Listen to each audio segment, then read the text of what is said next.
Wyra reservoir ఆధునీకరణ పనులు అటకెక్కాయి. నిధుల కేటాయింపు కేవలం కాగితాలకే పరిమితమైంది. అధికారులు అదిగో ఇదిగో అంటూనే 3 ఏళ్లు నెట్టుకొచ్చారు. గత 2 బడ్జెట్లోనూ నిధులు కేటాయిస్తున్నట్లు ప్రకటించినా ఇప్పటి వరకు పైసా ఖర్చు చేయలేదు. వైరా ప్రాజెక్టు ఆధునీకరణ పనుల ఆలస్యంపై స్పెషల్ స్టోరీ.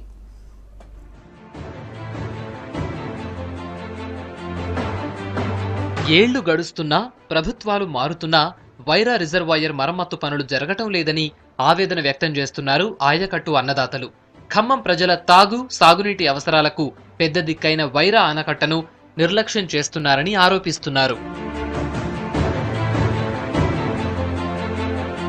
వైరా రిజర్వాయర్ ఆయకట్టు రైతుల శిస్తు సొమ్ముతోనే తాత్కాలిక రిపేర్లు చేయించారు అధికారులు. ఖరీఫ్ సీజన్ రావటంతో ఇప్పుడు మరోసారి పనులు చేయించడం కోసం 30 నుంచి 40 లక్షల నిధులివ్వాలని అధికారులు ప్రతిపాదనలు పంపించారు. అయినా సర్కార్ నుంచి అనుమతి రాలేదు.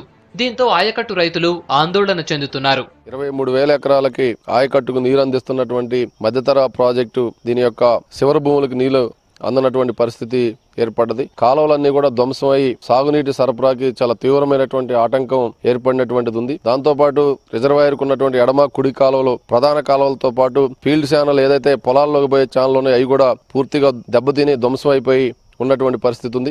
ప్రధానంగా ఆయకట్టు రక్షించబడాలంటే నిర్మాణమైనటువంటి ఆనకట్ట ఏదైతే ఉందో చెరువు కట్టను కూడా ఆధునీకరణ చేయాల్సినటువంటి అవసరం అనేది ప్రభుత్వం మీద ఉంది. 1923లో నిజాం నవాబులు వైరా ప్రాజెక్టును ప్రారంభించారు.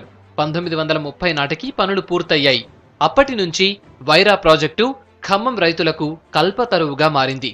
అయితే మెయింటెనెన్స్ పనులు చేయకపోవడంతో ప్రస్తుతం రాతి కట్టడాల్లో నిర్రలొచ్చాయి. 5 ఏళ్ల క్రితం మట్టి కుంగిపోవడంతో 50 లక్షలతో రిపేరు చేయించారు.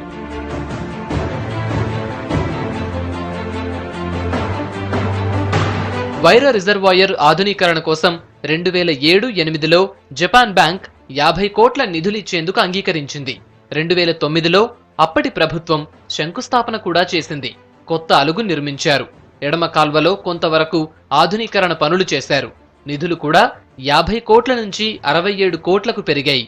అయినా పనులు మాత్రం పూర్తి కాలేదు. నిధులు దుర్వినియోగం చేశారనే ఆరోపణలున్నాయి.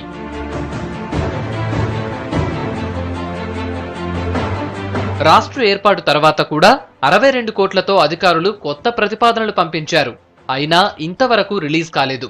ఇప్పుడు మరోసారి రిజర్వాయర్ ఆధునీకరణ ఇష్యూ తెరపైకొచ్చింది.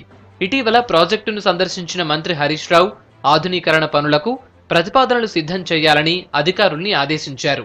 అత్యవసర పనుల కోసం 7 కోట్లతో ప్రపోజల్స్ రెడీ చేశారు. అయినా అవి ఇప్పటి వరకు అప్రూవల్ కాలేదంటున్నారు రైతులు. ఈ ప్రాజెక్టు ఆధునీకరణ 2014-15లో ప్రాజెక్టు ఆధునీకరణ కోసం నిధులు కేటాయించారు అసెంబ్లీ సమావేశాల్లో. కానీ ఆ నిధులు మాత్రం ఈ నిధులు మాత్రం విడుదల చేయట్లేదు. అనేక ఇబ్బందులు గురి చేస్తూ ఉన్నారు వైరా ప్రాజెక్టు రైతాంగాన్ని. చెప్పటం మాత్రం రైతు ప్రభుత్వం అని, రైతుకి అనేక విధాలుగా సహాయపడే ప్రభుత్వం చెబుతూ ఉన్నారు. అనేక చెరువులు మిషన్ భగీరథ కార్యక్రమాల్లో పూటకతీతలు అనేక మరమ్మతులు చేస్తూ ఉన్నారు. కానీ వైరా ప్రాజెక్టు మాత్రం అభివృద్ధికి నోచుకునే పరిస్థితి ఏర్పడతా ఉంది. ఖరీఫ్ సీజన్ రావటంతో ఇప్పుడు రైతులంతా రిజర్వాయర్ ఆధునీకరణ పనులపై ఆందోళన చెందుతున్నారు. సర్కారు స్పందించి రిజర్వాయర్ మరమ్మత్తు పనులకు నిధులు మంజూరు చేయడంతో పాటు వైరా ఆనకట్టను మినీ ట్యాంక్ బండ్గా అభివృద్ధి చేయాలని కోరుతున్నారు.